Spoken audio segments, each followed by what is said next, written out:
বুধবার দুপুরে MG road স্টেশনের কাছে ট্রাকে ফাটল ধরা পড়ার পর ব্লু লাইনের মেট্রো পরিষেবা আংশিকভাবে ব্যাহত হয়েছে। দুপুর 12:45 নাগাদ এই দুটি খবর পাওয়া গেছে। ময়দান থেকে দমদম পর্যন্ত পরিষেবা বাতিল রয়েছে। দুপুর 12:40 নাগাদ এগিয়ে যাওয়ার জন্য সিগন্যাল না পেয়ে ময়দান স্টেশনের একটি মেট্রো ট্রেন দীর্ঘক্ষণ থামানো হয়েছিল। ভেতরে থাকা যাত্রীরা বিভ্রান্ত হয়ে পড়েন। অপেক্ষা করবেন নাকি নেমে বিকল্প পরিবহন খুঁজে পাবেন তা নিশ্চিত হতে পারেননি।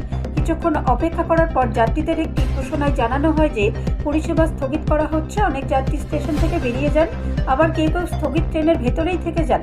প্রায় 5 মিনিট পরে ট্রেনটি অবশেষে চাঁদনী চক স্টেশনে যাওয়ার জন্য ছাড়পত্র পায়। চাঁদনী চক কর্তৃপক্ষ উভয় দিকের মেট্রো পরিষেবা স্থগিত রাখার ঘোষণা দেওয়ার সাথে সাথে যাত্রীদের নামতে বলা হয়েছিল। ব্যস্ত দুপুরের সময় এই ব্যাঘাতের ফলে শত শত যাত্রীর অসুবিধার সম্মুখীন হন।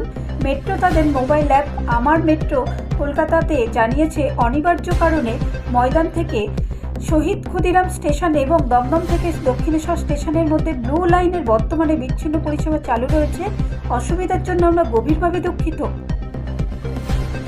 ব্যুরো রিপোর্ট, রাষ্ট্রীয় প্রসার বাংলা।